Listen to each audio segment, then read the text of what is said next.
भाग्यश्री ने सवी को निकाला हाथ पकड़ के घर से बाहर और धक्का देते ही सवी लगी शांतनु के गले और ईशा ने कही ऐसी बात जिसे सुनने के बाद रजत के उड़े होश। जी हाँ दोस्तों, स्टार प्लस के मोस्ट पॉपुलर शो गुम है किसी के प्यार के अपकमिंग एपिसोड बहुत ही इंटरेस्टिंग मोड़ लेने वाला है, जहां सभी परिवार वालों को बताती है जिगर की सच्चाई। वहीं तारा उसे थप्पड़ मार देती है और सभी जेल जाकर आई है और उस पर ऐसा घिनौना इल्ज़ाम लगा है जिसकी वजह से उसे जॉब से भी निकाल दिया जाता है। वहीं रजत अपनी सभी पर यकीन ना करके अपने परिवार वालों की बात सुन रहा है और रजत को ऐसा समझ भी नहीं आ रहा है कि अगर कोई औरत अपने कैरेक्टर पर लगे इल्ज़ाम या दाग को सच्चाई बताना चाहती है तो उसे उसकी बातों पर यकीन नहीं है। जैसा कि भाग्यश्री बहुत जमकर खरी खोटी सुनाती है और कहते हुए नजर आती है कि ये मेरे दामाद पर इल्ज़ाम लगा रही है। वहीं ईशा ऐसा कहती है कि खबरदार, अगर जो मेरी बेटी के बारे में एक लफ्ज़ भी बोला तो मुझसे बुरा कोई नहीं होगा। और रजत, आज जिस तरह से तुम खड़े होकर अपनी माँ की बातें सुन रहे हो, तुम्हारी माँ यहाँ मेरी बेटी को जलील कर रही हैं। आगे भी ज़िंदगी में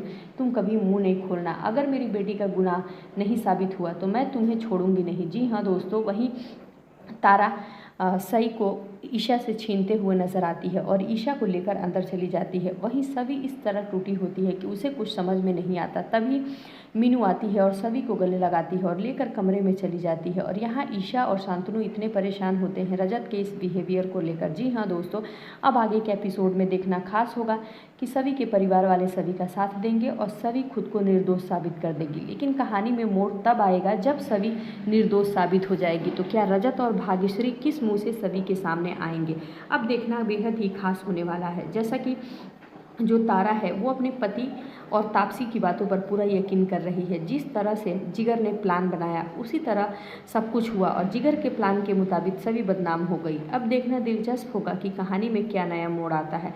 क्या सभी निर्दोष साबित होने के बाद रजत और भाग्यश्री को माफ़ कर पाएगी या नहीं? आगे के लेटेस्ट और धमाकेदार अपडेट्स के लिए जुड़े रहें हमारे साथ। Thank you for watching.